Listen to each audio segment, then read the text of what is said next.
اپنی زندگی میں صرف 3 اصول بنا لینا۔ سب سے پہلے بہرے بن جانا، کیونکہ الفاظ تلوار سے بھی زیادہ بڑے گاؤ رکھتے ہیں۔ کئی بار لوگ منزل کے قریب پہنچ کر بھی پیچھے مڑ جاتے ہیں، فقط لوگوں کی باتوں کی وجہ سے۔ کہتے ہیں کہ ایک مرتبہ چند مینڈک مل کر ایک جنگل میں جاتے ہیں اور راستے میں 2 مینڈک ایک کنویں کے اندر گر جاتے ہیں، جس کنویں سے نکلنا مشکل ہی نہیں ناممکن بھی تھا، لیکن وہ مینڈک نکلنے کی بھرپور کوشش کر رہے تھے اور باہر کھڑے مینڈک انہیں کہہ رہے تھے کہ یہاں سے نکلنا ناممکن ہے، وہیں بیٹھ کر اپنی زندگی کی آخری سانسیں لیں۔ لیکن کہتے ہیں نا کہ جو جیت کے عادی بن جاتے ہیں وہ اکثر ہار کو بھی ہرا دیتے ہیں۔ ایک مینڈک بیٹھ کر تو اپنی زندگی کی آخری سانسیں لینا شروع کر دیتا ہے، پر ایک مینڈک اپنی کوشش جاری رکھتا ہے اور کچھ دیر کے بعد وہاں سے باہر نکل آتا ہے۔ سارے مینڈک کھڑے یہ منظر دیکھتے ہیں اور اس کے پاس پہنچ جاتے ہیں، جا کے پوچھتے ہیں کہ تم یہاں سے کیسے نکلی؟ تو وہ مینڈک کہتا ہے کہ آپ نے کیا کہا؟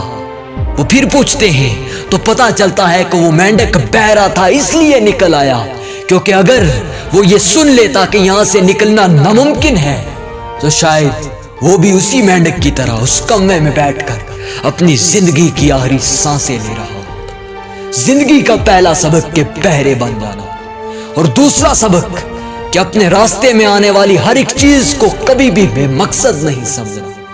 کیونکہ کہتے ہیں کہ ایک شخص ایک دفعہ سقراط کے پاس جاتا ہے اور جا کر کہتا ہے کہ آپ مجھے کامیابی کا ایک راز بتائیں۔ سقراط اسے ایک دریا پر لے کے جاتے ہیں اور جا کر کہتے ہیں کہ اس کے اندر اترو۔ وہ شخص اس دریا کے اندر جاتا ہے اور سقراط بھی چلے جاتے ہیں۔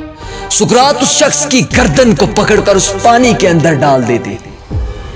اس شخص کی سانسیں چلنا بند ہو جاتی ہیں اور کچھ دیر کے بعد جب گردن پانی سے باہر آتی ہے تو وہ شخص ایک لمبی سانس لیتا ہے۔ سقراط پوچھتے ہیں کہ تم نے پانی کے اندر سب سے زیادہ کس چیز کی ضرورت محسوس کی؟ تو وہ شخص کہتا ہے کہ صرف ہوا کی، تاکہ میں کھل کے سانس لے سکتا۔ تو سقراط کہتے ہیں کہ یہی کامیابی کا سب سے بڑا راز ہے کہ زندگی میں کبھی بھی کسی بھی چیز کو بے مقصد نہیں سمجھنا۔ ہاں، ایک پانی بھی اہمیت رکھتا ہے، ایک مشکل بھی اہمیت رکھتی ہے۔ زندگی میں ہر ایک مشکل تمہیں جب کچھ سکھاتی ہے نا تو ہاں وہ کچھ اہمیت رکھتی ہے۔ انسان زندگی میں صرف اسی چیز کی قدر کرتا ہے جو اسے کچھ سکھا کے جاتی ہے، لیکن یاد رکھنا کہ سیکھنے سے پہلے بھی ہر ایک چیز کی قدر کرنا سیکھ لینا، کیونکہ ایک تنکا جب آنکھ کے اندر جاتا ہے نا تو پتہ اس وقت چلتا ہے کہ وہ کتنی طاقت رکھتا ہے۔ اپنی زندگی کا صرف تیسرا اصول بنا لینا کہ ہر ایک مشکل کو اپنی اپورچونٹی بنا لینا۔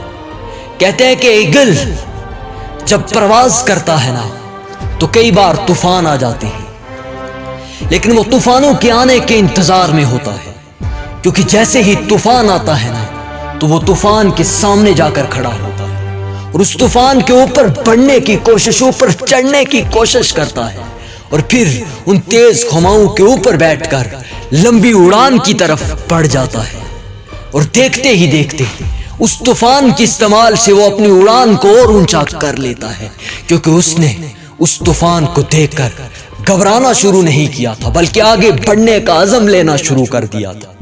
خود کو بتا دیا تھا کہ ہاں یہ طوفان ہی مجھے اوپر اڑا کے لے کر جائے گا، اور وہی طوفان اسے اوپر اڑا کے لے کر چلا جاتا ہے۔ زندگی میں ہر ایک مشکل کو اپورچونٹی بنانا سیکھ لینا، کیونکہ جب مشکلیں اپورچونٹی میں بدلنا شروع ہو جاتی ہے نا تو پھر منزل کی طرف سفر آسان ہونا شروع ہو جاتا ہے۔ کہ تندیے باد مخالف سے نہ گھبرائے عقاب، یہ تو چلتی ہے تجھے اونچا اڑانے کے لیے، یہ تو چلتی ہے تجھے اونچا اڑانے کے لیے۔